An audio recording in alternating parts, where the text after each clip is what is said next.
기도할까요?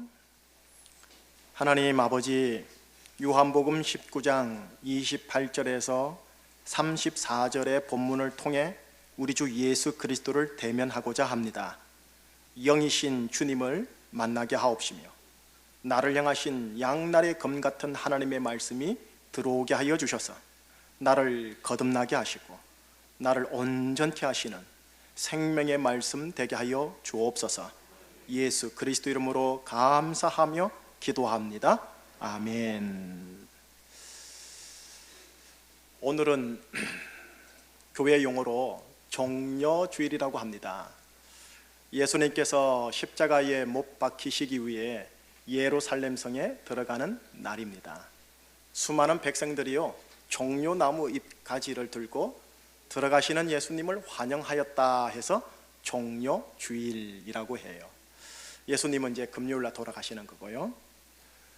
여러분, 예수님께서 종려주일 예루살렘성에 들어가는 이유, 오늘 본문에 근거하면요 두 마디를 하기 위하여 들어가신답니다.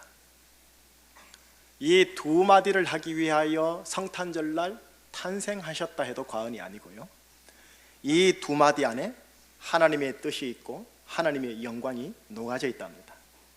이 두 마디가 우리에게 여러분들의 제주 광야 여정에 구원을 베푸신답니다. 자, 이 두 마디가 뭘까요? 오늘 30절 말씀을 같이 한번 읽어봐요. 그 두 마디가 나옵니다. 시작. 예수께서 신 포도주를 받으신 후에 이르시되 다 이루었다 하시고 머리를 숙이니 영혼이 떠나가시니라. 십자가상에서 다 이루었다라는 이 두 마디를 하시고 머리를 숙이니 영혼이 떠나갔습니다. 자, 오늘 이 한 25분에서 30분의 설교를 통해서요 다 이루었다라는 주님의 이 두 마디에 있는 영적인 두 가지의 축복을 함께 나누려고 해요. 그 두 가지의 축복 중에 첫 번째 나누겠습니다. 그 첫 번째는 예수님이 돌아가신 요일과 날과 관련이 있어요. 예수께서 십자가에 달려 돌아가신 날, 어떤 날이었을까요? 31절에 기록이 되어 있어요. 31절 말씀은 또 같이 읽어봐야죠.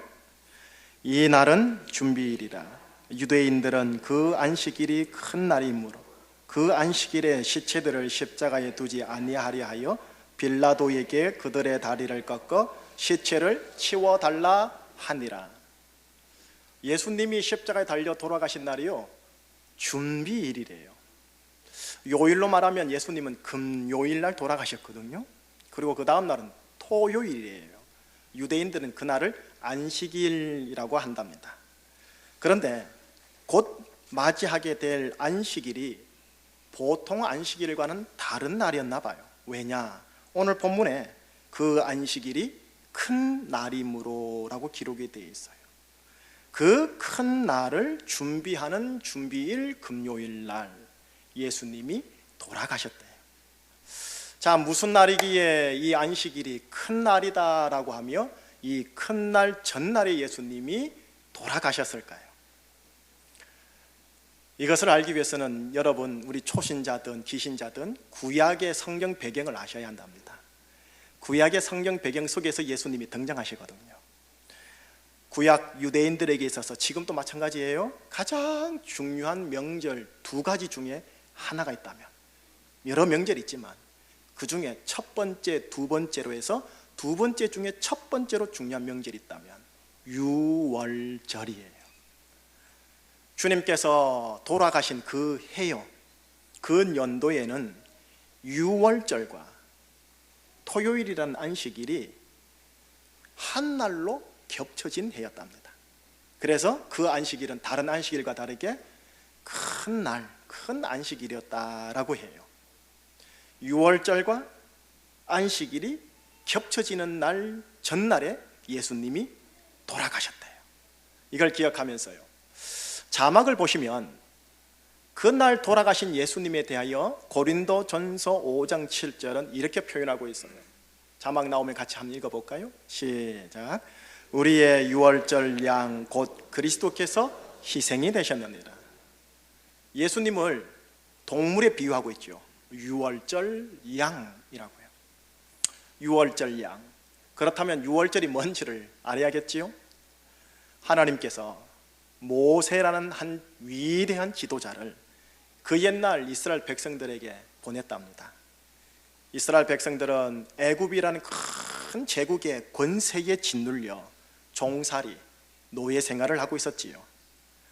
이들을 해방시키고 자유시민으로 또 하나님의 언약의 백성으로 만들고자 마지막으로 취한 하나님의 극단의 조치가 유월절 사건이라고 불러요. 이들을 구원하고 해방시키기 위하여 바로에게, 파라오라고 하지요, 그 왕을 10가지의 재앙을 주는데 마지막 10번째 재앙이 유월절 사건이라고 그래요. 이 사건이 계기가 되어 구원받고 해방되는 일이 터진 거지요. 내용은 이런 거예요. 모세의 명을 따라 이스라엘 온 가족들이, 세대들이 각 가정에서 어린 양을 잡아요. 그리고 어린 양의 피를 자기 집 대문 좌우 설주에 바릅니다. 그리고 아래 위로 임방에 바릅니다. 그러면 그날 밤 하나님이 보내신 죽음의 사자가 애굽 전체 제국 전역을 도는 가운데 희생된 어린 양의 피가 발라져 있는 집은 그냥 넘어가고, 그렇지 않은 가정에는 그 가정의 장남, 장손, 가축의 첫 가축까지 다 죽입니다. 한날 애굽 전역에 죽음의 사자가 죽음의 권세로 전 제국을 덮어버린 거죠. 어린 양의 피가 묻어있는 집만 빼고요.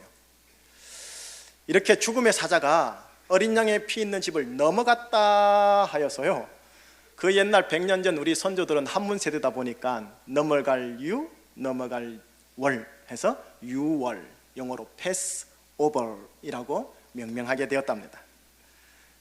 이스라엘은 지금도요, 지금까지요, 대대로 매년마다 같은 날 유월절을 기념하고요, 집에서 회당에서 재현하고 있어요. 우리를 죽음으로부터 구원한 것에 대하여, 애굽의 노예와 종살이에서 자유케 한 것에 대하여 매년마다 손자들에게, 자녀들에게 감사를 온몸으로 가르치는 거죠. 그날이 유월절입니다. 지금도 지킵니다. 이들은요.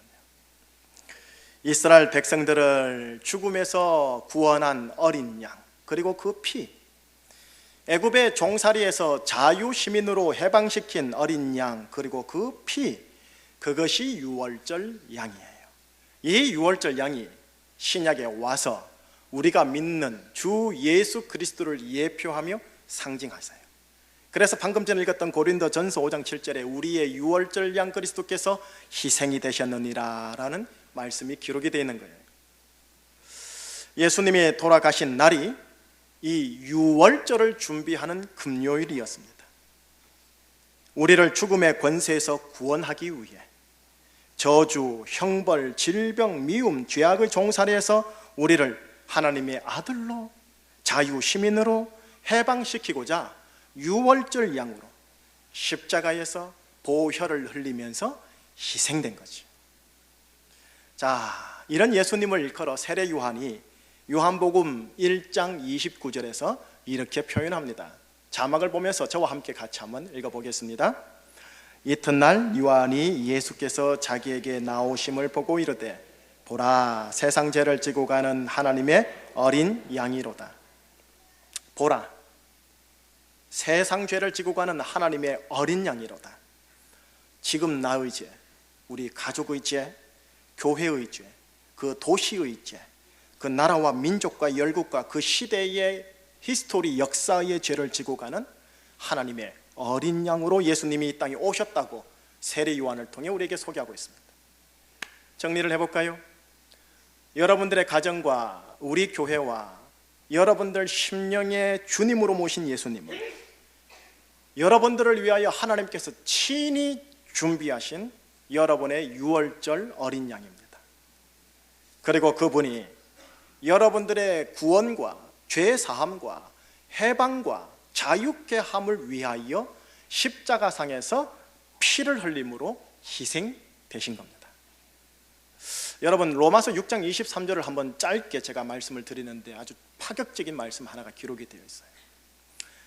죄의 삭은 사망이다. 죄의 대가는 죽음이다, 이 소리죠. 기억할 거는요, 큰 죄이든 뭐 그 정도 가지고 하는 소소한 죄이든 아니면 마음에 품은 생각의 죄이든 하나님의 존존과 하나님의 엄정하고 거룩한 의의 눈길 앞에서는 그 모든 죄의 대가는 죽음입니다. 사망입니다. 그런데 내가 치러야 할 이 죄의 대가를 예수님 어린 양이 친히 가지고 가셔서 십자가에서 다 지불하신 거예요. 그래서 죽음의 사자가 죽음의 권세로 나와 가족과 자녀들을 침범하지 못하도록, 우리의 집안을 넘어가도록, 우리의 집을 유월하도록 십자가에서 흘린 어린 양의 보혈이 우리를 보호하신다라는 겁니다. 앞으로도 여러분들의 인생과 자녀들의 생애를 제주 광야 여정 가운데 보호하신다라. 이것을 예수님이 십자가에서 다 이루었다, 이 한마디 하시고 돌아가시는 거예요. 이것이 다 이루었다라고 말씀하신 예수님의 고백 안에 있는 첫 번째 영적 축복임의 의미입니다. 이른바 유월절의 복이라고 합니다. 죄사함이 있고 죽음과 애굽의 권세로부터 보호하여 자유케 하는 인생, 이것이 여러분 것이라는 겁니다. 자, 다 이루었다. 두 번째 영적인 의미, 축복을 함께 나눌게요.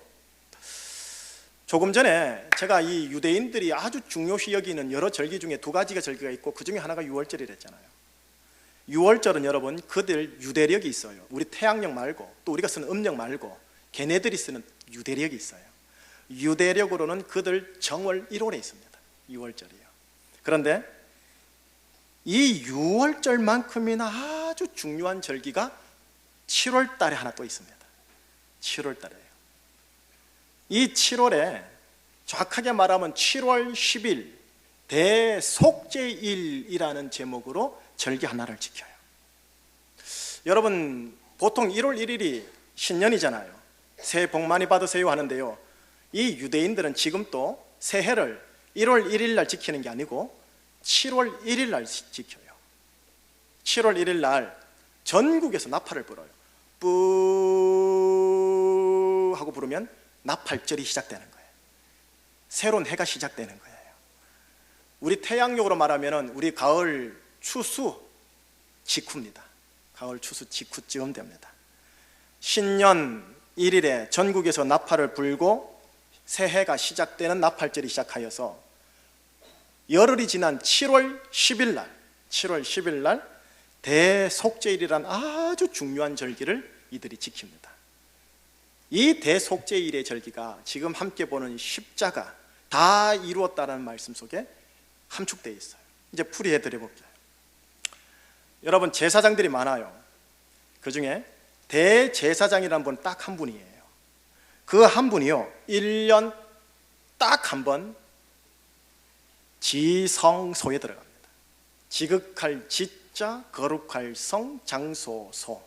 지극히 거룩한 장소, 하나님의 임재가 있는 장소 딱 한 번 들어갑니다. 365일 중에 딱 한 번 들어갈 때 어떻게 들어가느냐, 이스라엘 전체 지나간 1년간의 모든 민족적 죄, 공동체적 죄, 마을과 도시의 죄, 개인과 개인 간의 죄, 악, 허물을 용서해달라고 수송아지와 순염소의 속죄 제물 피를 들고 지성소로 들어가는 날입니다. 7월 10일이에요.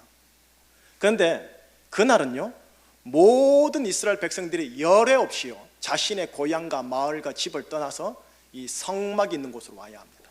와서 우리의 민족적, 공동체적, 개인 간, 개인의 죄를 짊어지고는 대제사장이 지성소로 들어가는 걸 보면서 아주 긴장합니다. 대제사장도 엄청나게 그날은 긴장을 합니다. 이유가 있어요. 그날 이스라엘 민족의 모든 죄를 짊어지고 피를 들고 지성소로 들어가서 그 제물이 하나님께 연락이 되면 대제사장 그날 거기서 살아나옵니다. 그런데 그 제물이 연락되지 않고 올라가지 못하면 지성소 안에서 대제사장은 죽습니다. 그러니 당사자나 이스라엘 백성들은 긴장할 수밖에 없는 날이지요. 죽었다라는 의미는 우리의 죄를 하나님이 용서하지 못하고 우리의 제사를 연락받지 못하겠다는 의미인 거거든요. 그런데 그날 들어갔던 대제사장이 나오면 이스라엘 백성들은 그 자리에서 와 하고 환호를 지릅니다. 왜요? 지난 1년간의 공동체적 죄, 민족적 죄, 개인 간의 죄, 개인의 죄, 모든 걸 하나님이 해결해 주셨다는 의미입니다. 근데 그것뿐만이 아니에요. 그렇게 나와서 환호를 지르고 있는 이스라엘 백성들을 향하여 대제사장이요 손을 활짝 펼치고 강하게 축복합니다. 축복을 하게 되면 어떻게 되는지 아세요? 앞으로의 1년간 모든 민족 공동체의 땅, 민족의 기온과 자연 기후에, 민족의 농사와 목축업에, 민족의 생업에 하나님께서 복을 내리십니다. 축복과 형통인 거죠. 이 날이 제 대속죄일이 있는 날이에요. 얼마나 귀한 날입니까? 이 속죄 제물을 드린 후 백성들을 축복한 후 마지막 예배 절차가 뭐냐면 번제예요. 번제 때 순양을 희생시킵니다. 순양을 희생시킬 때 대략 시간이 오후 3시 전후가 됩니다. 오후 3시 대제사장이 양의 목을 자르면서 하는 말이 있습니다. 이렇게 해요. 다 이루었다. 그러면서 대속죄일의 거룩한 하루의 일과가 마무리가 됩니다. 이렇게 될 때요, 이제 1년간은 하나님께서 민족과 도시와 땅과 생업에 복을 내리사 이른 비와 늦은 비를 줄 것이고요, 열매의 풍성함과 창고의 풍성함을 허락하실 거예요. 앞으로 1년간 이스라엘 백성들이 율법을 준수한다라는 전제하에 들어가도 복, 나가도 복, 집에서도 복, 들에서도 복을 받게 되는 일이 생깁니다. 이것이 대속죄일에 대제사장이 오후 3시에 다 이루었다라고 하는 마지막 선포의 의미입니다. 대속죄일 오후 3시 순양이 희생되면서 대제사장이 선포하는 이 말을 예수님께서는 지금 십자가상에서 마지막으로 선포하고 계시는 거예요. 여러분, 예수님이 돌아가신 금요일 날 몇 시에 십자가에 달리시죠? 오전 9시. 예수님이 몇 시에 돌아가시지요? 오후 3시. 우연입니까? 하나님의 섭리적 계획하심입니까? 30절 말씀 같이 읽어봐요. 30절 말씀 시작. 예수께서 신 포도주를 받으신 후에 이르시되 다 이루었다 하시고 머리를 숙이니 영혼이 떠나가시니라. 여러분, 우리가 믿는 예수님, 교회와 가정의 머리 되신 예수님, 이 예수님은 여러분들을 위하여 하나님이 친히 준비하신 여러분의 대속죄일의 순양입니다. 그분이 여러분들의 인생의 축복과 형통을 위해 십자가상에서 피를 흘림으로 희생되신 겁니다. 그러니 이 대속죄일의 복이 십자가에 있는 거예요. 대속죄일의 복이 뭔데요? 죄사함과 지난 1년간의 과거의 죄사함과 앞으로 1년간의 축복과 형통이에요. 6월절의 복이 뭔데요? 죄사함의 복과 보호함과 해방의 복. 이것이 다 이루었다 하는 이 말 속에 있는 의미예요. 6월절의 복, 대속죄일의 복. 그러니 이 복이 굿뉴스라고 하는 거예요. 예수를 믿음으로 말미암아 이 굿뉴스가 내 뉴스가 되니까요. 자, 여기서 잠깐 마무리로 들어가기 전에요, 아주 의미 있는 부분 하나를 보아야 합니다. 여러분, 방금 전에 제가 7월 1일이 신년이라 했죠. 7월 1일이 새해 복 많이 받으세요 하는 신년이 시작되었죠. 7월 10일 날 대속죄일이 이루어지죠. 그 사이에 며칠이 있느냐면 9일이 있습니다. 9일. 이 9일 동안 이스라엘 백성들은 아주 의미 있는 공동체 집단적 행위를 행해야 합니다. 이것을 9일 동안 제대로 하고 나야 대속죄일을 맞이해서 대속죄일 날 번제를 드릴 때 그 번제물이 연납되고 제사함을 받고 축복으로 나갈 수 있습니다. 그러니 7월 10일을 맞이하기 위한 9일간의 여정은 이들에게 아주 중요합니다. 무슨 행동을 할까요? 이들이요. 이 9일 동안 그들은 공개적으로, 공식적으로 이웃과 가족과 친지를 찾아갑니다. 그래서 지난 1년간 피차간에 잘못한 것에 대하여 사과하고 사과받고, 용서받고 용서해주고, 축복하고 축복을 받고 하는 화해의 기간을 공식적으로 가집니다. 예전에 어느 가족과 이웃에게 잘못을 행했는데 어떻게 하다 보니 화해의 기회를 놓치게 되어 지금 다가가기에 쑥스럽고 머쓱한 관계가 될 수 있습니다. 바로 그때 이 9일 동안은 그렇게 놓친 화목과 회복과 용서와 축복의 기회를 공식적으로 공개적으로 가지는 날입니다. 이 기간 동안은 일부러라도 가족과 이웃을 찾아가서 화목을 억지로라도 해야 합니다. 왠 줄 아십니까? 대속죄일 7월 10일 속죄제사와 번제제사라는 종교적 예배를 통해 1년간의 죄사함을 받고 1년간의 축복과 형통을 받기 위해서는 먼저 9일 동안 이웃과 가족 간의 관계를 자기 스스로 그리고 피차 간에 실제적으로 화목과 회복과 용서와 축복을 먼저 일으켜야 된다라는 메시지입니다. 그럴 때 7월 10일의 대속죄일의 제사가 연락됩니다. 축복이 임합니다. 이런 화목의 관계를 선행하지 아니하면 대속죄일 7월 10일의 제사가 연락되지 아니할 가능성이 있습니다. 그러니 그날은 제사장이나 백성들이 긴장하는 거예요. 예수님이 이런 말씀하신 거 기억나세요? 산상수훈입니다. 마태복음 5장 23절에서 24절이에요. 자막을 보시면 나오겠는데 제가 읽어볼게요. 그러므로 예물을 제단에 드리려다가 거기서 네 형제에게 원망 들을 만한 일이 있는 것이 생각나거든 예물을 제단 앞에 두고 먼저 가서 형제와 화목하고 그 후에 와서 예물을 드리라. 예수님은 신년부터 하여 대속죄일의 9일 기간 동안 벌어지는 이런 화목의 기간을 산상수훈에서 이렇게 풀어놓은 거예요. 다 이루었다라고 선포한 예수님의 마지막 음성을 종합 정리해서 오늘 우리에게 적용해 볼게요. 먼저요, 여러분들에게 주어진 축복을 나눌게요. 첫 번째 축복은 유월절의 복입니다. 따라 해볼까요? 유월절의 복. 예수님 어린 양의 죽음 피 흘림은요, 먼저 우리에게 죄 용서함을 허락하십니다.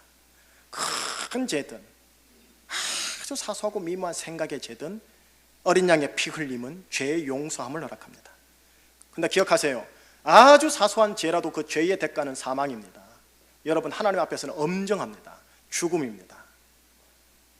그 죄를 어린 양 예수님이 다 가지고 감으로써 사망의 사자, 죽음의 사자가 사망의 권세로 우리를 침범하지 못하도록 보호하심을 허락하는 게 예수님의 어린 양 죽음 피 흘림입니다. 다만 우리의 심령이라는 문지방에 예수님 어린 양의 보혈을 믿음으로 바르셔야 합니다. 이렇게 예수님은 나의 죄사함을 위해 돌아가셨지요. 믿음으로 영접합니다. 예수님의 보혈을 의지합니다. 예수님의 보혈로 보호해 주세요 라는 믿음으로 받아들이고 고백하는 겁니다.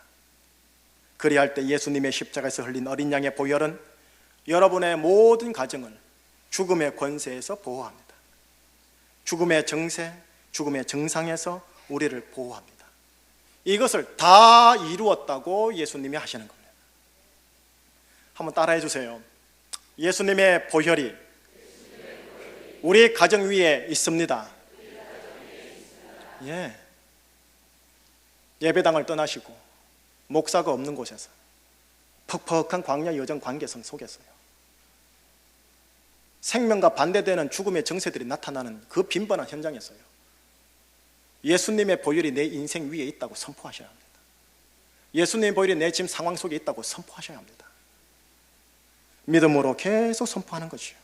믿음의 사건이 터질 때까지, 믿어질 때까지 고백하고 선포하는 거죠. 그럴 때 어린 양 예수님의 보혈은 우리에게 죄 사함과 더불어 보호를 허락하십니다. 죽음의 권세와 정세로부터 여러분들의 인생과 강야 여정을 보호막으로 보호해 주십니다. 둘째 축복은 뭐냐? 대속죄일의 복입니다. 한번 따라해 볼까요? 대속죄일의 복. 6월절의 복, 대속죄일의 복. 지난 1년간의 죄 용서함도 주시지만 앞으로 1년간 축복과 형통도 허락하신다는 겁니다. 여러분들의 생애에 필요한 이른 비와 늦은 비를 주신대요. 내가 소속되어 경작하고 땀을 흘리게 되는 그 영역인 땅을 윤택게 해준대요. 그래서 합당한 소실을 풍성케 해서 여러분들의 창고를 풍성케 한대요. 남에게 많은 것을 흘려보내는 자가 될 수 있는 윤택함, 의의 사람이 되게 한대요. 들어가도 복, 나가도 복, 그런 복덩어리가 된다고 합니다. 다시 한번 따라해 주세요. 예수님의 보혈이 내 인생 위에 있습니다.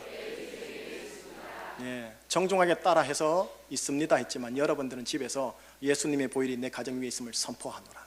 예수님의 보혈이 내 인생 위에 있음을 선포하노라. 내 자녀 아무개에게 있음을 선포하노라고 고백해줘요. 축복과 형통을, 대속죄일의 복을 주님이 허락하시는 거죠. 건강의 복, 관계상의 복, 경제의 복, 자녀의 복, 상황의 복. 자, 그러나 이제 정말 마무리해 가면서요, 유념해야 할 한 가지를 염두에 두고 갈게요. 여러분, 대속죄일의 축복요, 대속죄일의 형통이 마냥 소위 말하는 지성적 기독교인들이 얘기하는 기복주의가 되지 않기 위해서는요, 예수님의 보혈이 우리 가정 위에 있다라는 이 고백이요, 무속적인 주술 주문처럼 되지 않기 위해서는요, 7월 1일 나팔절부터 시작하여 7월 10일 속죄일, 요 9일 기간 동안 있었던 사건의 정신을 기억해야 합니다. 대속죄일의 축복이 대속죄일의 축복이 되기 위해서는 9일간 화해와 화목과 용서와 축복의 순종이 있었음을 여러분들이 기억하셔야 합니다. 이거는 주님의 몫이 아니라 내 몫입니다. 이것 없이는 대속죄일의 축복을 실체적으로 누릴 수가 없습니다. 예수님을 믿는 기독신앙은요, 예배만이 아니에요. 종교 예식만이 아니에요. 기독신앙은 관계예요, 삶이요, 하나됨의 과정이 있는 거예요. 여러분, 다음 주일 부활주일입니다. 고난주간 7일이 남았습니다.